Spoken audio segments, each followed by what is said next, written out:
Hay pueblos que te esperan, y hay pueblos que nunca aceptaron que te fuiste. Martín Soto volvió a Lillifén un martes de abril, manejando solo desde Santiago en un viaje que había postergado 15 años con excusas que él mismo había dejado de creer. Su madre había muerto en febrero. La casa quedó a su nombre.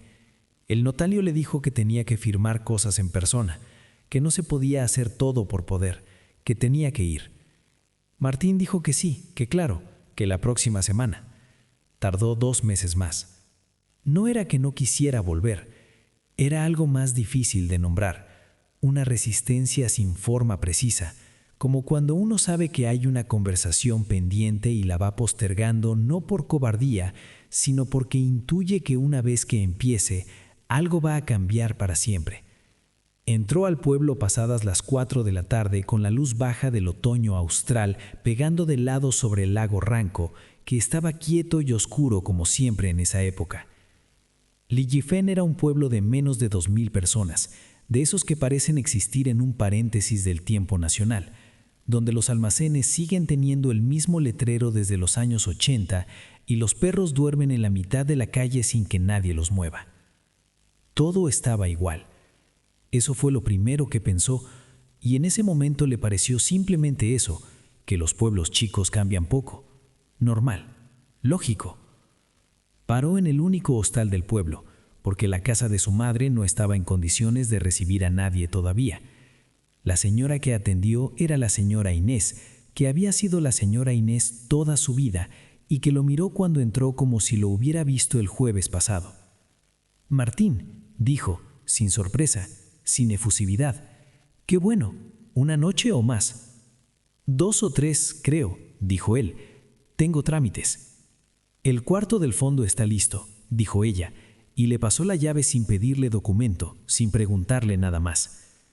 Martín pensó que era propio de los pueblos chicos, esa memoria larga para las caras. Que la señora Inés lo recordara después de 15 años no era raro. Él la recordaba a ella también. Lo raro vino al día siguiente. Fue a la notaría a las 9, firmó lo que había que firmar y al salir se encontró en la calle con el Negro Fuentes, que había sido su mejor amigo entre los 8 y los 17 años y con quien había perdido completamente el contacto después de que Martín se fuera a estudiar a Santiago. El Negro lo saludó con un golpe en el hombro, como siempre, como si se hubieran visto la semana anterior. «Oye, ¿cómo te fue en Santiago?», preguntó. Martín sonrió, asumiendo que era una forma de hablar. «Bien», dijo. 15 años después, bien. El Negro lo miró con una expresión levemente confundida, casi como si la frase no tuviera sentido. «Sí, po», dijo. «¿Y el trabajo?». Hablaron 10 minutos. El Negro le preguntó por su pega, por el departamento, por si todavía andaba con la Valentina, que era una chica con la que Martín había salido brevemente a los 19 años y de quien no había vuelto a saber nada. Martín respondió con evasivas, atribuyendo la conversación al desfase normal de alguien que no tenía información actualizada. Pero el Negro no preguntó cuándo había llegado, no preguntó cuánto tiempo se iba a quedar, no hizo ningún comentario sobre el regreso, sobre la ausencia, sobre los 15 años. Actuó exactamente como si Martín viviera ahí todavía. Esa tarde fue a la casa de su madre. Tenía las llaves desde antes, se las había mandado el notario. La casa olía a cerrado y a tiempo detenido, como todas las casas de los muertos. Recorrió las habitaciones despacio, revisando qué había que hacer, qué guardar, qué donar. En el escritorio de su madre encontró su agenda, la que usaba para anotar las cosas cotidianas, cumpleaños, compromisos, pagos de cuentas. La revisó sin un propósito claro, por ese impulso de leer la letra de alguien que ya no está. En la última semana de enero, su madre había escrito: «Martín almuerza acá, llevar pan». Enero de ese año, 2 semanas antes de morir. Martín no había ido a Lillifén en 15 años, no había almorzado con su madre en 15 años. Tenían una relación de llamadas telefónicas cortas y promesas de visitas que él siempre postergaba. Su madre lo sabía. Él lo sabía, pero ahí estaba la anotación, con la letra redonda y firme de su madre en la agenda de enero. «Martín almuerza acá». Pasó la noche en el hostal sin dormir bien, diciéndose que su madre quizás había confundido fechas, que las personas mayores a veces anotan cosas que no ocurrieron como si lo hubieran ocurrido, que había explicaciones simples para todo. Al día siguiente fue al almacén de don Aurelio, que tenía 80 años y tenía uno, y que lo conocía desde que Martín era chico. Don Aurelio lo atendió con la misma naturalidad de todos. «¿Cómo está la señora Rosa?», preguntó, refiriéndose a su madre. Martín lo miró. «Falleció en febrero», dijo despacio. Don Aurelio frunció el ceño con una expresión que no era exactamente sorpresa. Era algo más parecido a confusión, como si la frase no computara del todo. «Ah», dijo, «qué raro, si la vi el lunes». Pagó lo que había comprado y salió. Caminó hasta el lago. Se sentó en el muelle de siempre, el mismo donde había pasado horas de adolescente mirando el agua. El lago Ranco en otoño es de un color gris verdoso y profundo, de esos colores que no se ven en ningún otro lado.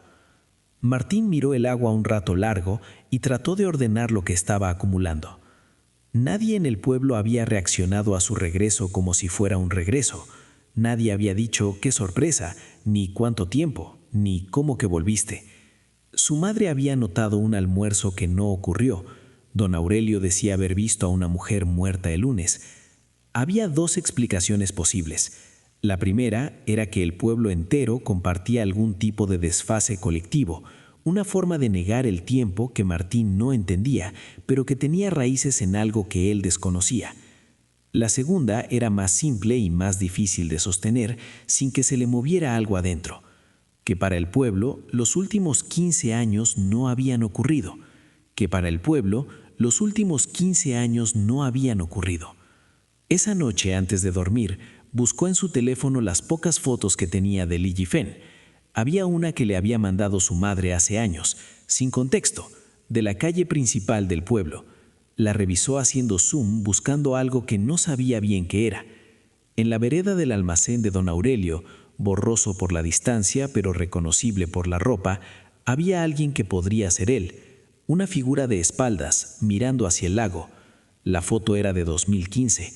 Martín llevaba viviendo en Santiago desde 2009. Guardó el teléfono, apagó la luz. Al día siguiente firmó los últimos papeles, cerró la casa con llave y manejó de vuelta a Santiago sin despedirse de nadie. A mitad de camino, en la recta larga antes de Futrono, lo llamó el Negro Fuentes. Dejó que sonara. 3 veces, 4. Al quinto timbre cortó la llamada y siguió manejando. No contestó porque no sabía qué iba a decirle el negro al otro lado, pero sobre todo, no contestó porque tenía miedo de que el negro le preguntara, con la misma naturalidad de siempre, a dónde iba, como si irse fuera algo que en Li Yifeng sencillamente no se pudiera hacer. Si quieres seguir cruzando este límite conmigo, deja tu like y suscríbete al canal. No todos los relatos se cuentan 2 veces. ¿Alguna vez volviste a un lugar y sentiste que el tiempo ahí funcionaba distinto? Cuéntame abajo, estoy leyendo cada uno.